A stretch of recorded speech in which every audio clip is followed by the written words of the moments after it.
मरुद्रा news 24 में आपका स्वागत है। मैं विष्णु शर्मा। प्राइमरी स्कूलें नहीं खुलने से नौनिहाल हो रहे हैं परेशान। स्कूल खोलने को लेकर बार बार सरकार से लगा रहे हैं गुहार। कोरोना के कारण बंद पड़ी प्राइमरी स्कूलों के बच्चे पढ़ाई को लेकर साल भर से परेशान हैं, साथ में उनके पेरेंट्स भी परेशान हैं। आज भी बच्चे स्कूल खुलने का इंतज़ार कर रहे हैं। वहीं दूदू ब्लॉक शिक्षा अधिकारी का कहना है कि प्राइमरी स्कूल 31 मार्च से खुल सकती है। वहीं पर ब्लॉक शिक्षा अधिकारी ने बताया कि हम पूरी व्यवस्थाओं के साथ कोरोना गाइडलाइन का पालन करते हुए प्राइमरी स्कूल खोलेंगे। इसमें किसी भी प्रकार से लापरवाही नहीं बरती जाएगी।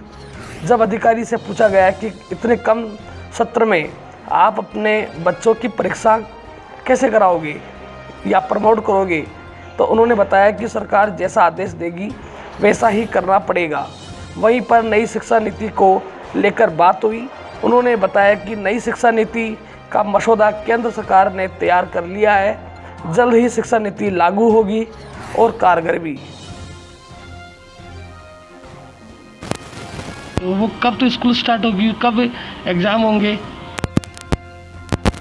ये बात बिल्कुल सही है कि हमारी 5 मई से बोर्ड की परीक्षाएं चालू होने वाली हैं और मैं समझता हूँ शायद जून के अंदर पूरी भी हो जाएगी। दूसरी तरफ हमारी 8वीं क्लास की बोर्ड की परीक्षाएं, 6ठी 7वीं की कक्षाएं की परीक्षाएं, ये भी निर्धारित समय पर विभाग तय कर रहा है। 1 से 5 में आपको शायद ऐसा लग रहा है कि स्कूल नहीं चल रही है, लेकिन मैं जैसा निवेदन कर चुका हूँ, हमारे यहाँ पर पूरी तरीके से, बल्कि पूरे राजस्थान में चल रहा है, दूदू में तो अलग से चल रहा है, हमने 1 से 5 तक के बच्चों को भी घर पर पढ़ाया है। तो सरकार हमें यदि जिस दिन भी आदेश देगी कि स्कूल चालू होगी, तो 1 से 5 तक की हम परीक्षाएं लेकर के और बच्चों को क्रमोन्नत करने की स्थिति में हैं। ऐसी कोई आपत्ति वाली बात इसमें है। तो आप उनको प्रमोट करोगे या उनका एग्ज़ाम लोगे? ये विभाग तय करेगा, राज्य सरकार तय करेगी कि हमें परीक्षा लेनी है या हमें प्रमोट करना है। मैं जहाँ तक समझता हूँ कि हमने पूरी तरीके से अध्यापन कार्य में कोई कमी नहीं छोड़ी है, इसलिए सरकार जो भी निर्देश देगी मान्य होगा। दूसरी चीज़ सर, कई जगह स्कूलें खुल चुकी है, प्राइवेट स्कूलें खुल चुकी है, उसमें प्राइमरी के स्टूडेंट भी आ रहे हैं। अब लोग बाग बोल रहे हैं कि सर प्राइवेट स्कूलें खुल चुकी है लेकिन सरकारी स्कूलें नहीं खुल रही, तो जो पेरेंट्स हैं वो कन्फ्यूज़ हो रहे हैं उनकी पढ़ाई को लेके। हाँ, इस मामले में मैं और स्पष्ट कर देना चाहता हूँ, कोई भी गैर सरकारी स्कूल यदि दूदू ब्लॉक में कक्षा 1 से 5 तक चला रही है,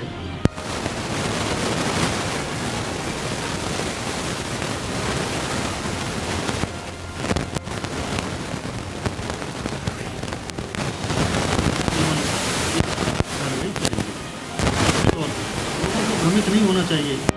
1 से 5 तक की जितना अध्यापन कार्य सरकारी स्कूलों में या सरकारी स्कूल के टीचर्स घर घर जा कर के करवा रहे हैं, निसंदेह बहुत लाभदायक है बच्चों के लिए और हम अच्छा वातावरण दे रहे हैं। क्या सर, जो आप बोल रहे हो कि घर घर जाके हम लोग तैयारी करा रहे हैं बच्चों को, या आप ऑनलाइन माध्यम से करा रहे हो या आपके टीचर घर घर जा रहे हैं जो प्राइमरी सेक्शन के बच्चे हैं उनके लिए?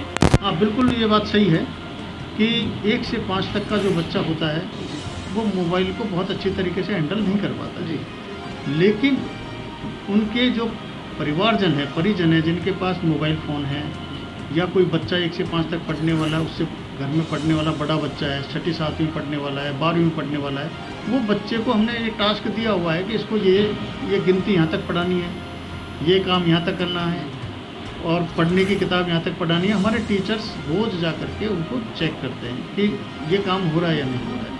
तो हम सीधे माध्यम से अप्रत्यक्ष रूप से बच्चों को हम पढ़ा रहे हैं, कोई इसमें कोई हो रहा है। सर, हमने सुना है कि केंद्र सरकार एक नई शिक्षा नीति लेके आ रही है, तो जो शिक्षा नीति अभी तक तो मेरे हिसाब से लागू बनी ही नहीं है, विचार चल रहा है, तो इसके बारे में आप क्या कहना चाहते हो? नहीं, ऐसा नहीं है।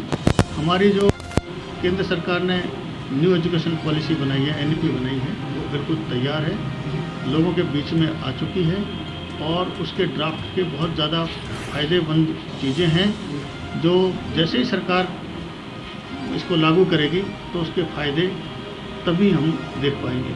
अभी तो केवल हम यही सोच रहे हैं, लोग भ्रमित करने का प्रयास कर रहे हैं, बाकी ऐसा कुछ नहीं है। हमारी NEP जो है न्यू एजुकेशन पॉलिसी है, पहले से बहुत ज़्यादा सशक्त है, बहुत अच्छे इसमें लोगों के विचार हैं, शिक्षाविदों ने बहुत इसमें इनपुट दिया है, समाज के हर तबके से इनपुट लिया गया है, तो निसंदेह पूरे समाज के लिए NEP जो है लाभदायक है। मतलब कुल मिला के एक कॉमर्स का बच्चा अपनी इच्छा अनुसार आर्ट्स की कुछ सब्जेक्ट भी चूज़ कर सकता है इसमें। बिल्कुल, इसमें ये छूट दी गई है कि ये नहीं है कि साइंस का जो विद्यार्थी है वो साइंस की किताबें पढ़े। जैसे साइंस में हमारे यहाँ पर जनरली 3 फैकल्टी होती है, सब्जेक्ट होते हैं हमारे, फिजिक्स, केमिस्ट्री, मैथमेटिक्स या फिजिक्स, केमिस्ट्री, बायोलॉजी।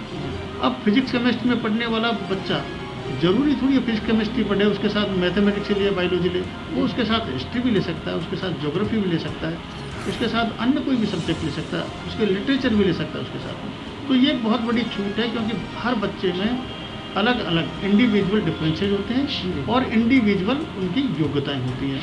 तो एक ही बच्चे में हम कई बार देखते हैं कि एक ही बच्चा कई बार गणित के सवाल बहुत अच्छे तरीके से कर सकता है, लेकिन वो उससे ज़्यादा इतिहास को बहुत अच्छे तरीके से पढ़ सकता है। तो अभी तक जो ये फैकल्टी वाली जो सिस्टम था, इसको यदि हमारी NEP इस बैरियर को ख़त्म करती है, तो आप सोच लीजिए कि बच्चे के ऑलराउंड डेवलपमेंट के लिए बहुत बढ़िया होगा और हमारे सबके लिए लाभदायक होगा। सर आपको धन्यवाद, आपने अपना अमूल्य समय निकाल कर हमें दिया, और हम आशा करते हैं कि जो बच्चों के शिक्षा के लिए आपने जो बताया वो बहुत बढ़िया चीज़ है और बच्चों के लिए फ़ायदेमंद रहेगी नई शिक्षा नीति।